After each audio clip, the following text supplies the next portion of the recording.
Hi, we're getting old Tyson Alger here for Wednesdays here at 10:30 ahead of not a Ducks game, but a Ducks bye week. Whereas Bryce Bretcher mentioned in the media availability, it's about getting your body right because you definitely want to get your body right before you go on into Iowa and take on Kirk Ferentz's Hawkeyes. Because as we have said so many times, that you take on those Iowa Hawkeyes in Iowa in November. God, I'm trying to put another month in front of there, and you're not going to feel good about it. It's never a place that you're going to feel good. Never a place you're going to feel good coming out of. Even if you win, they will wear on you and tear you down. And it's going to be really interesting to see how the Ducks react coming out of that game.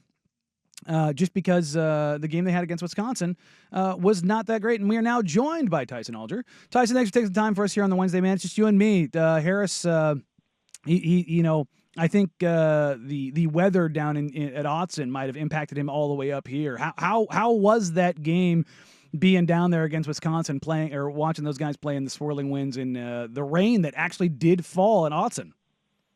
Yeah, it was something because it rained pretty hard that morning, and then like around game time for like the first quarter and a half, it was actually not that bad. The wind was still swirling, but there were some kind of like pockets of sunshine out there. But then kind of right around towards the end of the second quarter into halftime, and then by the third quarter, I think that's the wettest game I've ever been to at Autzen. I know they had a really wet one against Cal in 2013, but that was early in the season, and the weather was warmer. Like this was kind of a nasty one, but like ironically, I thought Oregon's offense started playing better once the rain actually started. It was really weird in that first quarter and a half of watching, not the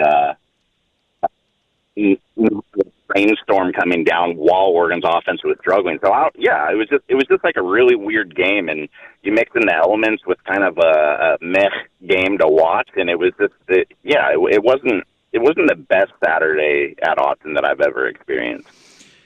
Well, getting to the game part of it. So Harris and I, when we talked about this game coming out on Monday, it was an ugly game. And the thing I kind of came out of this with is, do we know it's a 21-7 game against Wisconsin? And Harris wanted to give Fickell and Wisconsin a lot of credit for their defensive game plan. I don't want to take it away from them because they've gotten smacked around by basically everybody, and the weather obviously played a massive impact. But what was your kind of high level feel about how Oregon performed against that game? What Wisconsin brought, and what questions did you have kind of coming out of that game? Yeah, funny is now here with like 3 to 4 days of grace period after that, I feel a little bit better about the result and how it went down than I did in the game. But I remember watching that first quarter, and I fired off a tweet. And it was basically like, considering the opponent, this is one of the worst first quarters of football that I've seen Oregon play. I think up until the Ducks had that 99-yard touchdown drive in the second quarter, I think at that point they had like 25 total yards. And yeah, like Wisconsin has an average defense, and they're not bad defending against the run, but it was just so jarring seeing that a week after they put up 750 yards against Rutgers, and in a game where Dante Moore wasn't even pressured. In this game, he was sacked 2 times in the game's first 5 minutes. And I think we've just really seen with this Oregon offense that when everything is perfect, like when the line is blocking and Dante's not getting touched and like they have time, like they can be very prolific. But there are some games where that's just not happening. And the more we've seen Dante under duress, the more we've seen, I'm not going to say like the player that he was at UCLA, but you've seen a player that is still seems like he's getting up to speed more than maybe we were giving him credit for earlier in the season when we were anointing him the Heisman front runner and the number 1 pick in the NFL and all those sorts of things. So I just think for me, it's going into the bye week and then coming out of it. The biggest question for me is this sort of consistency are we going to see from this team as we go into the kind of the season's final third? Because if you look at the quality of opponents Oregon's played, I believe the Power 4 opponents they've played this year, their combined record in conference play is like 4-20. And then looking at the rest of the season, I think they're looking at 13-6, and especially with this Iowa team coming up in a week that just scored 41 points against Minnesota. I know Minnesota's not the best team in the world, but this isn't that traditional Iowa team that isn't going to be scoring points on you. I think that's going to be a very tough matchup for the Ducks, and we've seen some games from the Ducks where you think they'll be able to handle that, and then you see some other games where it's not as convincing. But I will say ultimately that this was a conference game that was a struggle for the first half. They had to go to their quarterback, and they increased, or their backup quarterback, and they ended up increasing the lead. Yeah, it wasn't perfect, but that's not a great situation to be in, and they ended up getting the job done. So I think some of the adjustments they made, what they did in the running game in the second half, I think that showed an Oregon team that's like, okay, like we can adjust from this, but it just wasn't pretty in getting there. We're talking about Tyson Alger of Lookout Eugene Springfield in the I-5 corridor. Tyson, you brought up something that was really interesting there. The idea of this Oregon team, when they're firing on all cylinders, they can really go, but it's almost kind of like a luxury sports car, where if you don't make sure that the oil pressure is perfect, the gas pump's perfect, and everything's aligned, and you can say this probably about a lot of teams in college football, but it feels like that if you know they're misfiring at all, they don't necessarily they haven't really shown that they can be prolific or kind of break out of it. They can win, but the counterpunch maybe doesn't seem to be there. That extra gear doesn't seem to be there unless everything really is that flawless. No, I agree, and it's funny you made the sports car reference. I made like the Formula One reference. Mm-hmm. Like they're really good at when they finish on pole and they're able to start from the front, and if they get out to a lead, like look out, like nobody's catching them. But now they don't seem really great at driving up through the field, and I do think like I don't think it's indicative of talent. And contrary to what seems to be like a groundswell when the offense isn't going well, like I don't think it's a big indictment on Will Stein either. I think this more than anything is where some of the inexperience and cohesion is kind of showing its face. Like, yeah, like there's a lot of like really good talent out there, but not a lot of these guys have had to play kind of buttoned up, tightened, one-score, two-score football games where maybe things aren't working right away, and then you have to make adjustments and come back at that. I think those are things that, yeah, maybe you can simulate a little bit in practice, but like ultimately, this is an Oregon team that's expected to be playing very high-level football with a bunch of people that haven't had to like face the adversity of very high-level football games. So I think, you know, that some of the inconsistencies there, but also, you know, I do think that, you know, they've been teasing a little bit that Evan Stewart might be coming back from injury here sooner rather than later. He was expected to be Oregon's number one receiver, and coming into the season, he went down with that injury. I think that could really help. You know, I've been impressed with the way some of the guys have been able to step up throughout the season. Obviously, DeCorian Moore has been very good for them, but I just think having like an extra big-time weapon for them just might help be a safety valve for them as they go forward when things aren't going well. The Dante Moore of it all, he's had a couple of rough outings over the last couple of games, Weather in one, Indiana in the other. It looks like Jordan Davison has really come to the front of the running back room. He's starting to be the guy that is getting the lion's share of the carries and getting the lion's share of the impact around the goal line and in the red zone. What do you kind of look like as this team goes forward? Is this going to be a Jordan Davison team, or is this going to be a Dante Moore team as they kind of close the final third of the season? Good question. You know, I think they're still going to try to go as balanced as possible. If you look at the last 2 years of Will Stein, he likes to kind of balance it like that. But also, the Ducks haven't quite had a running back of Jordan Davison's profile in maybe 10 years. Like, I'm just talking about a guy who's 235 pounds but can move like that. You know, I was even thinking, I remember when Royce Freeman came in when he was an 18-year-old true freshman and just being absolutely wowed by like the physical maturity of that guy.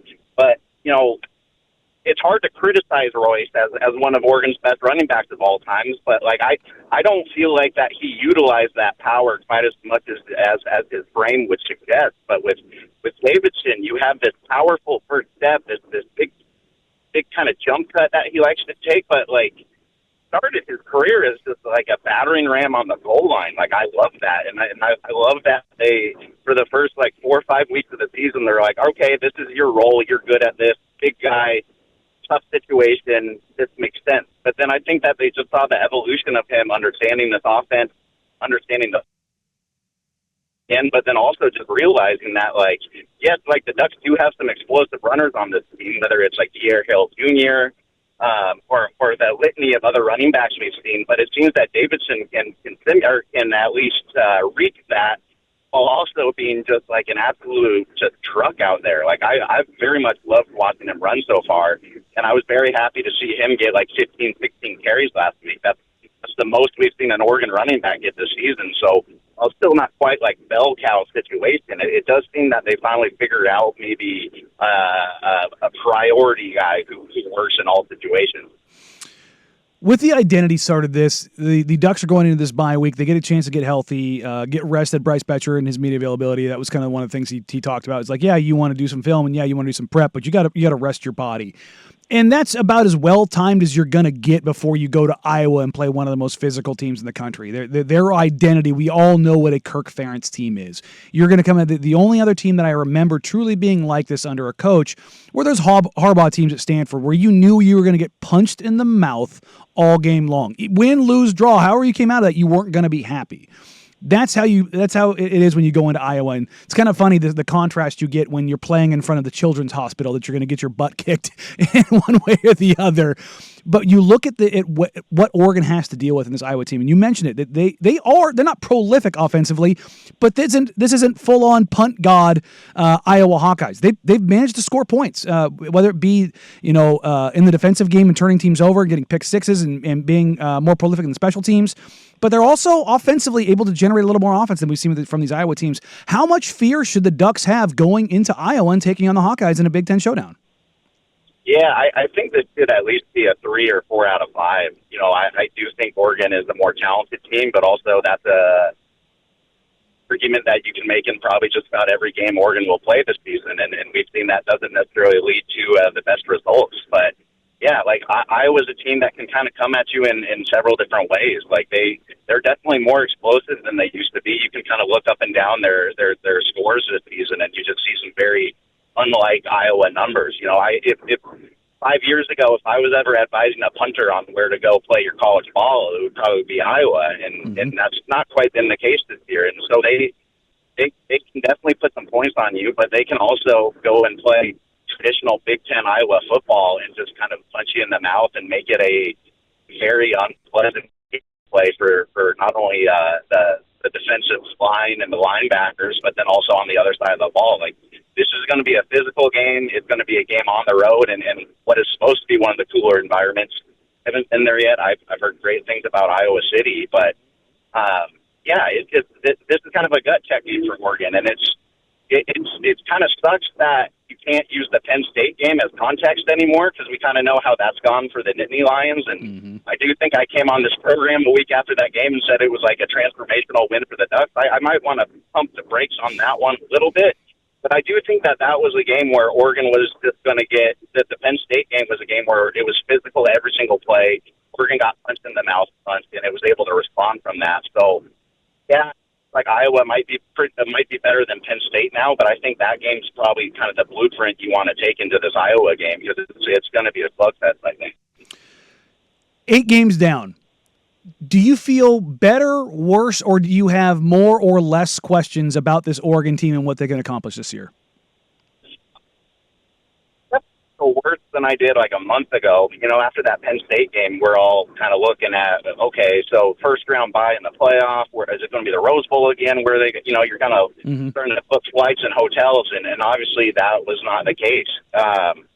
I think they're still about around where we thought they'd be at the start of the season. They have a good record. Like, if the season ended today, they'd be in the playoffs. Like, this is kind of all gravy for an Oregon team that's still very young, and it looks like it could be very good next year, depending on what you get at the quarterback position. But I just think it's been a very inconsistent year, and I think that's probably the thing that maybe the coaches have been most frustrated with. Just take penalties, for example. There was a stretch earlier in the season where had no penalties in the game for the first time in like 25 years. They went on the road to Penn State. They only had 4 penalties in that game. But then they come back home, and they're playing these opponents that aren't all that prolific, and they're just racking up 6, 7, 8 penalties a game. And it's just, where is that consistency? Where is that discipline? And so I think that's kind of probably going to be the biggest driving factor for the Ducks going into the final stretch of the season, especially when you're playing good football teams. You know, I know that they're maybe a little underranked than they should be, but Iowa's fantastic. USC is dangerous. Washington's dangerous. Like this is going to be a very tough stretch of football. And right now, the Ducks just don't have the resume to be able to survive one or 2 or even maybe one more loss of this season if they still want to make the playoffs. Tyson Alger, Lookout Eugene Springfield, I-5 corridor. Tyson, you obviously cover the Timbers as well. I want to give you a little bit of time there. They've got a match against San Diego. Is that tonight? No, that's not tonight. I'm talking about it's on Saturday. Saturday. Yeah, I'm sitting there like my watch is all off. How terrified should the Timbers be with being up against it in what will be an elimination game?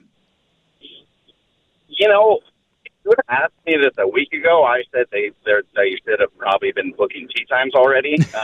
You know, they had that game that if they would have beat San Diego, they could have avoided the whole play-in thing against RSL.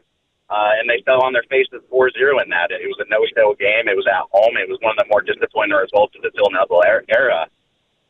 Then they beat the crud out of RSL on Wednesday to make the playoff. And, yeah, Saturday against San Diego was disappointing, but ultimately it was a 2-1 loss to the top seed in the Western Conference. Inside of the first 30 minutes of the game, I thought the Timbers actually played better up until Jimmer Forey took his double yellow cards and took that early exit in like the 65th minute. So I think it was important for the Timbers to see that they could be competitive against them. And then it was just really nice to see Christopher Velda find the back of the net. He's been the best player for the Timbers since they brought him in during the summer transfer window, but he just hasn't been able to find the back of the net. He's been very close. He's hit more posts than probably any other of the younger players on the team have in their career. But for him to finally score a goal and to get that confidence, I think it's all on him going into Saturday. If he can continue to be Portland's best player and show why they went out and got him, I think that the Timbers have a good chance in this one. All right, Tyson, anything else that you're working on coming up this week? Down right now for a one-on-one with offensive coordinator Will Stein, working on a little profile on him, and it might come out Friday. It might be a Monday thing though too. We'll see how productive we'll see how productive Tyson is in the coming days. But yeah, that'll be coming out shortly here on Lookout Eugene Springfield. Well, Tyson, enjoy the bye week. Hopefully you get to comfortably enjoy a Timbers win and keep that thing going this weekend. And we'll catch up with you next week, all right, brother? Absolutely. Thank you. All right. It's Tyson Alger. Lookout Eugene Springfield and the I-5 corridor. Kind enough to join us every Wednesday at 10:30 and for a double seggy because he's always got so much. We appreciate him for joining us, taking the time every single week.